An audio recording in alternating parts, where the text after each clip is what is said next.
بسم اللہ الرحمن الرحیم الصلاۃ والسلام علیک یا سیدی یا رسول اللہ، الصلاۃ والسلام علیک یا سیدی یا حبیب اللہ۔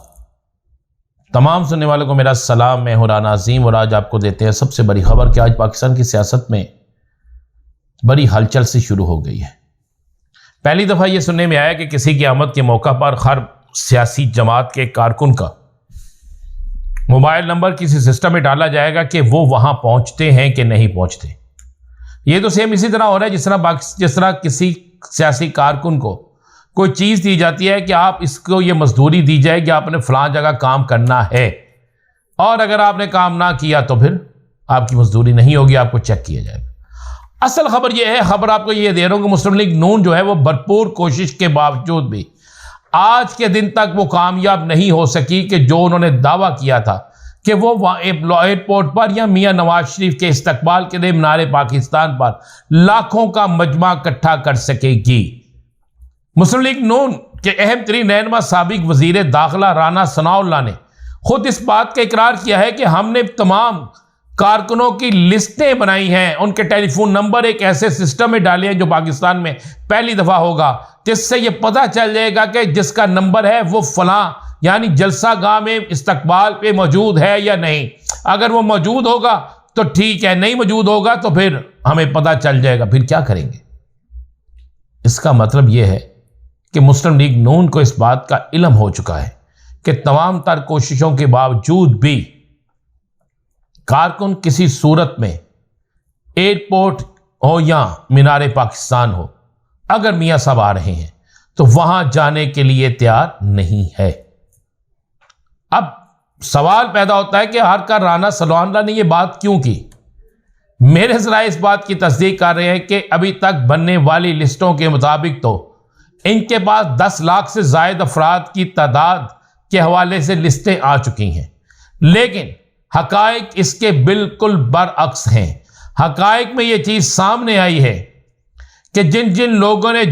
لوگوں کو لانے کا دعویٰ کیا ہے، جب ان حلقوں میں ان کے اپنے لوگوں نے اپنے طور پر سرکاری سروے کیا، غیر سرکاری یا سرکاری یا جیسے بھی آپ سمجھ لیں، تو پتہ چلا کہ وہاں سے لوگ تو آنے کے لیے تیار ہی نہیں ہیں۔ لوگ سیاست میں بالکل عدم دلچسپی لے ہی نہیں رہے اور اظہار کر رہے ہیں کہ ہم کسی صورت میں وہ شخص جو پاکستان کی سیاست سے دور چلا گیا، جو برے وقت میں ہمیں چھوڑ کے چلا گیا، جو اب صرف الیکشن کے لیے پاکستان آنا چاہتا ہے، ہم کیوں اس کے استقبال کے لیے جائیں؟ ہم کیوں اس کا استقبال کریں؟ ہم پر جو مہنگائی کا ایک بوجھ ان کی حکومت نے ڈالا، ہم کیوں اس بوجھ کے تلے دبے ہونے کے باوجود بھی اس کے لیے ہم باہر نکلیں؟ تو نون لیگ کے لیے انتہائی پریشانی اور نون لیگ کے لیے انتہائی برا ترین وقت شروع ہو چکا ہے، جبکہ نون لیگ کے کچھ حلقے تو یہ کہہ رہے ہیں کہ ہمیں کسی طرف سے یقین دہانی کرا دی گئی ہے کہ آئندہ حکومت آپ کی ہوگی، لیکن پاکستان کے اندر میری جہاں تک صحافت ہے، اس صحافت میں یقین دہانیاں نہیں، ووٹوں کا فیصلہ، ووٹوں کی تعداد ہی اقتدار اور اپوزیشن کا فیصلہ کرتی ہے۔ مسلم لیگ نون کوشش کر رہی ہے، یہ بھی آپ کو اندر کی خبر دے رہا ہوں، مسلم لیگ نون کوشش کر رہی ہے کہ میاں نواز شریف کی وطن واپسی میں کچھ عرصے کے لیے ڈیلے ہو جائے۔ یہ اب خود مسلم لیگ نون بھی چاہتی ہے تاکہ ان کے لیے مزید وقت مل جائے، حالانکہ 4 سال سے ان کے استقبال کی تیاریاں ہو رہی ہیں، لیکن اب بھی نون لیگ اس پہ کامیاب نظر نہیں آتی۔ دوسری آپ کو ایک خبر دے دیں، یہ بڑی اہم ترین خبر ہے۔ یہ بھی مسلم لیگ نون کا اچانک بیانیے کی تبدیلی کے حوالے سے اہم ترین ذرائع کہتے ہیں کہ اب تک میاں نواز شریف کے حوالے سے اہم ترین افراد کو یہ یقین نہیں ہے کہ میاں نواز شریف اپنے وعدے پر قائم رہے، جس کے بعد میاں نواز شریف سے کوئی گارنٹی مانگی گئی ہے، اور ذرائع کا کہنا ہے کہ میاں نواز شریف نے جس ملک سے پہلے ایک خط منگوایا تھا پاناما والے معاملے پہ، اسی ملک سے ایک بڑا گارنٹر اپنے لیے تیار کیا ہے، اور وہ گارنٹر بطور گارنٹی دے گا، چونکہ شریف خاندان کو اکثر اوقات گارنٹیوں کی ضرورت پیش آتی ہے، چاہے مشرف دور میں پاکستان سے جانے کی بات ہو یا پھر پاکستان میں سیاست کے حوالے سے بات ہو۔ ان دونوں چیزوں میں انہیں گارنٹی ہی چاہیے ہوتی ہے، اور اب بھی وہ وہیں سے گارنٹی لے رہی ہیں۔ اب بات کرتے ہیں سائفر کیس کے حوالے سے۔ قانونی ماہرین کے مطابق سائفر کا جو چالان پیش کر دیا گیا ہے، قانونی ماہرین کے مطابق اس کا فیصلہ یا اس کیس کا حال بھی بالکل توشہ خانہ کیس جیسا ہوگا، کیونکہ اس پہ جب جرح شروع ہوگی تو اس جرح میں جن جن لوگوں کو بلانے کی بات کی جائے گی، اس جرح میں جو جو چیزیں سامنے لائی جائیں گی، وہ چیزیں اس کیس کی مضبوطی کی بجائے کمزوری کا سبب بنے گی، اور جس کا فائدہ چیئرمین تحریک انصاف اور شاہ محمود قریشی دونوں کو ہوگا،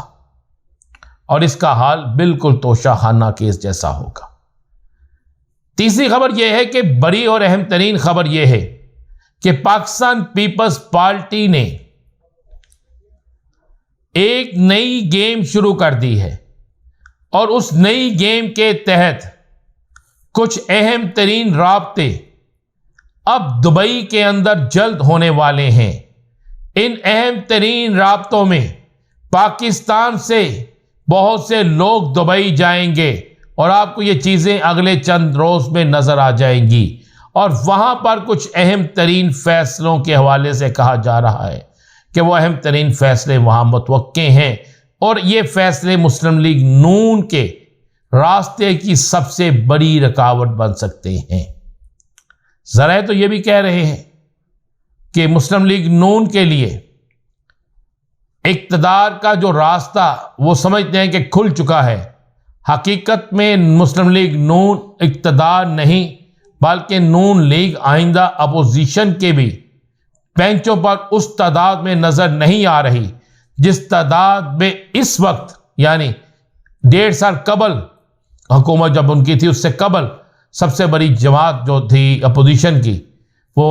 مسلم لیگ نون تھی، تو شاید مسلم لیگ نون کے پاس اب اتنا بھی ووٹ بینک نہ ہو۔ جبکہ تیسری طرف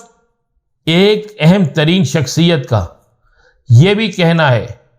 کہ کچھ بیک ڈور ایسے رابطے ہو رہے ہیں جو بظاہر نظر نہیں آ رہے، اور ان رابطوں میں بہت سی اہم ترین ڈیولپمنٹ ہو رہی ہے، اور اس ڈیولپمنٹ کا نتیجہ نومبر میں نظر آئے گا۔ نومبر تک بہت سی چیزیں سامنے آ جائیں گی، نومبر تک بہت سی چیزیں جو ہے کلیئر ہو جائیں گی۔ ان چیزوں کے کلیئر ہونے کے بعد ہی پاکستان کی سیاست میں اتار چڑھاؤ، پاکستان کی سیاست میں آنے والے دنوں میں کون آؤٹ کون ان، اس کا فیصلہ ہوگا۔ لیکن ایک چیز بڑی کلیئر ہے، مائنس کا فارمولا کسی صورت میں بھی آئندہ سیاست میں نہیں ہوگا، یہ کہیں فیصلہ ہو چکا ہے۔ ہاں، میاں نواز شریف اگر وطن آ بھی جاتے ہیں تو میاں نواز شریف کم از کم یہ انتخابات جن کے حوالے سے دعویٰ کیا جا رہا ہے کہ جنوری میں ہو رہے ہیں، ان انتخابات کا حصہ میاں نواز شریف نہیں ہوں گے۔ یہ بڑا کلیئر اور واضح طور پر اہم ترین ذرائع نے ہمیں بتایا ہے۔ مزید کیا ہوگا انتظار کیجیے، اگلے ویلوگ کا اجازت دیجیے، اللہ حافظ۔